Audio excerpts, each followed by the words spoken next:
Assalamualaikum warahmatullahi wabarakatuh. Selamat pagi adik-adik dan salam pramuka. Berjumpa lagi dengan Kaudin di pertemuan kedua latihan pramuka daring untuk golongan penggalang kelas 6.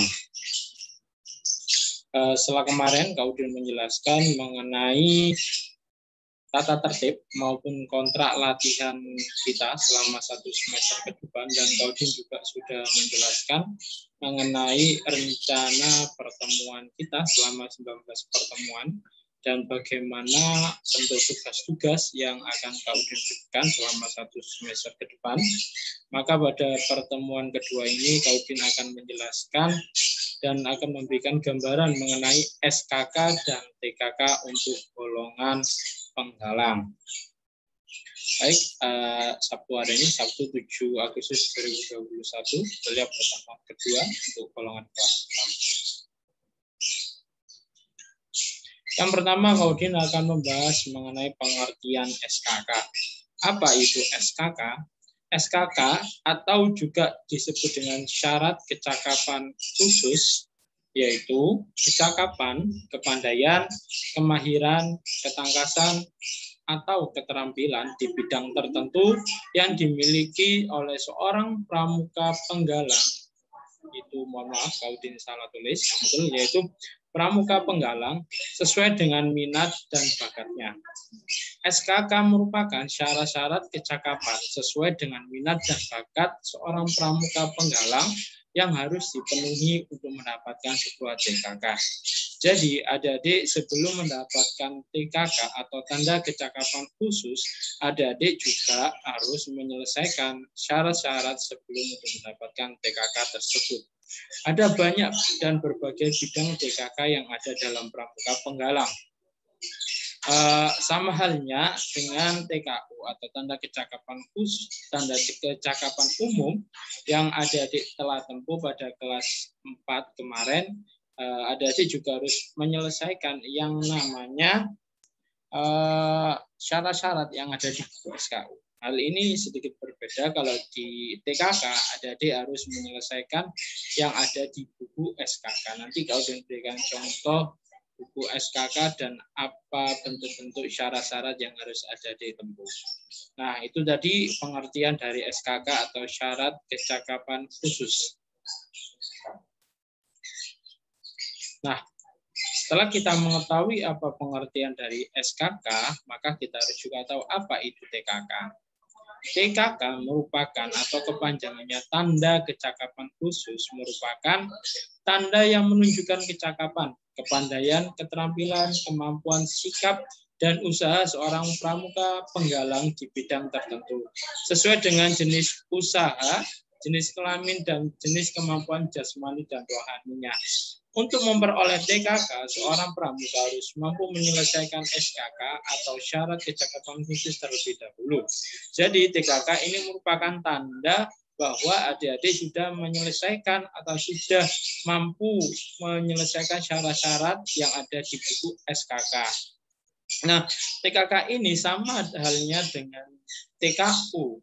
Itu juga sebagai bentuk tanda kecakapan adik-adik, tapi di TKK ini ditujukan bahwa namanya khusus, jadi tidak bisa ditempuh oleh semua orang, ditempuh dengan sesuai kemampuan, keterampilan adik-adik sendiri yang adik-adik miliki. Jadi TKK ini tidak semua harus menempuh, tapi pilihan. Tapi nanti ada beberapa TKK wajib yang harus dimiliki oleh seorang pramuka penggalang. Baik, kita lanjut. Setelah kita mengetahui pengertian SKK dan TKK, Kaudin akan berikan contoh SKK. Nah, ini contoh SKK yang biasanya kita sebut dengan buku SKK. Nah, ini contoh isi dari SKK penabung. 1. Telah memenuhi SKK penabung untuk siaga. Seluruh atau sebagian uang yang ditabung dalam buku tabungannya adalah uang yang diperoleh dari hasil usahanya sendiri. Yang ketiga, membantu mengurus administrasi buku-buku tabungan pramuka di perlindungan siaga atau di pasukan penggalang. Jadi adik-adik nanti dapat mengenakan atau bisa mendapatkan TKK penabung ketika adik-adik sudah melengkapi 3 poin ini. Nah, 3 poin ini diujikan, kemudian adik-adik dinyatakan lulus, maka adik-adik berhak untuk mendapatkan TKK penabung. Nah, ini contoh SKK-nya ya. Selanjutnya, tingkatan TKK. Sama halnya dengan TKU, TKK juga memiliki beberapa tingkatan. Yang pertama, tingkatan tua, berbentuk lingkaran dengan bingkai berwarna merah. Bingkai tepi, ya, yang dimaksud bingkai ini bingkai tepi berwarna merah. Nah, tingkatan kedua yaitu madya, berbentuk persegi dengan bingkai berwarna merah. Dan tingkatan yang tertinggi yaitu utama, berbentuk segi 5 dengan bingkai berwarna merah. Jadi perbedaan tingkatan TK masing-masing TKK ini hanya pada bentuk TKK-nya. Kalau tingkatan paling rendah atau paling awal yaitu dua, bentuk lingkaran, bentuk madya, tingkatan madya berbentuk persegi, dan tingkatan utama berbentuk segi 5. Semua TKK penggalang itu ciri khasnya sampingnya atau bingkainya itu berwarna merah. Ini kalau diberikan contoh. Nah, ini adalah contoh TKK dan tingkatan masing-masing TKK. Ini yang kau gunakan adalah contoh TKK juru kebun. Nah, ini bentuknya TKK. Kalau tingkatan tua yang bentuk lingkaran, madya yang persegi, dan yang utama berbentuk segi 5. Dan dibingkai oleh warna merah. Ini adalah ciri khas TKK dari pramuka penggalang. Kita lanjut. 5 bidang TKK.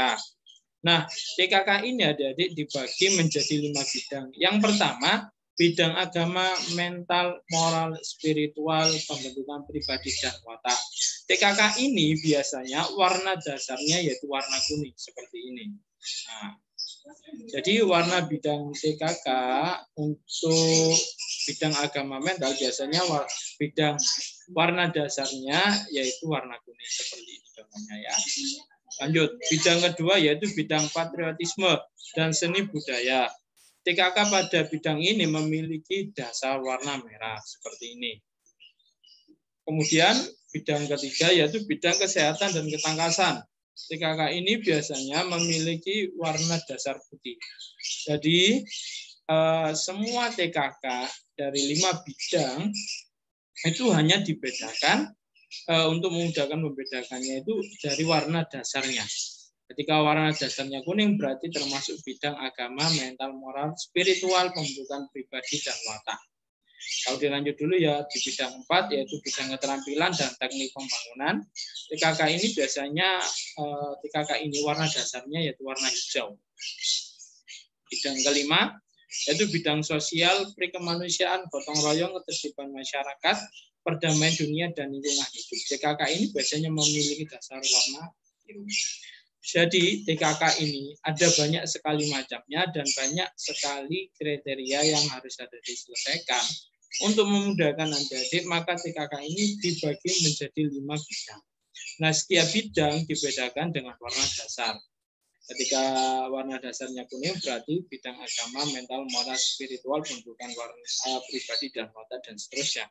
Sehingga nanti adik-adik mudah untuk menggolongkan TKK berdasarkan bidangnya. Jadi nanti jangan sampai salah dalam menggolongkan bidang-bidang yang ada dalam TKK.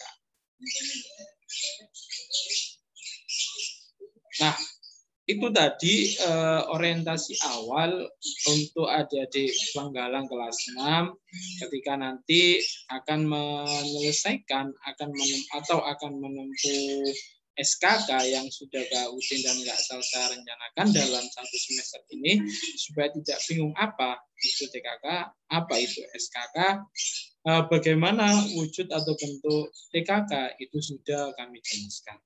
Nah, pada lembar kerja peserta didik atau lembar kerja latihan pertemuan kedua, adik-adik hanya cukup meresum atau merangkum materi yang pagi hari ini Kak Udin sampaikan di lembar kerja yang ada.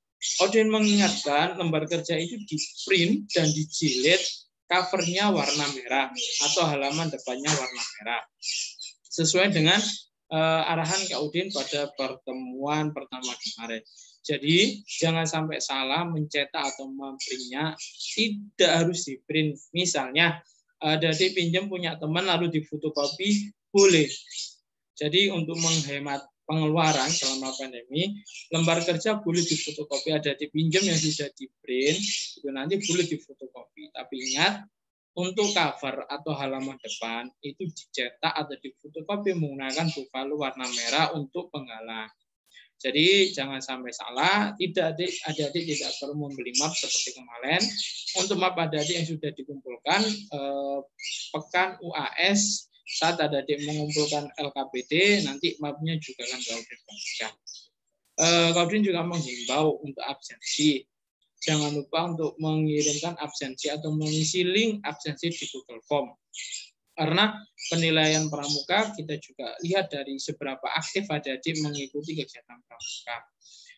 Untuk kelas 6 minatnya sangat sedikit karena nanti akan kami laporkan juga kepada Bapak Ibu Wali kelas mengenai hasil absensi setiap pertemuan.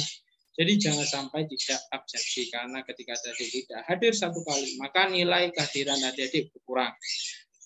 Untuk yang izin diusahakan tetap mengisi absensi ya. Jadi seperti memang seperti izin keluar kota, ada acara keluarga, diusahakan untuk tetap mengisi absensi kecuali yang memang dalam keadaan sakit sehingga tidak bisa berkegiatan dengan normal, maka itu diperbolehkan untuk tidak absensi atau izin ke Kaudin atau ke Kak Salsa menyampaikan bahwa sedang sakit dan tidak bisa mengisi absensi. Nanti akan kami bantu.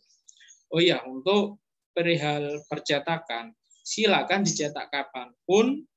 Misalnya hari ini lagi sakit atau minggu ini sedang sakit, belum bisa mencetak, boleh dikerjakan di buku tulis dulu, nanti baru disalin di LKPD setelah dicetak. Ya, itu saja yang dapat Audit sampaikan pada pertemuan kedua pada pagi hari ini. Semoga adik-adik tetap semangat menjalankan latihan. Tetap jaga kesehatan di tengah pandemi ini. Kaudin akhiri. Wassalamualaikum warahmatullahi wabarakatuh. Salam Pramuka.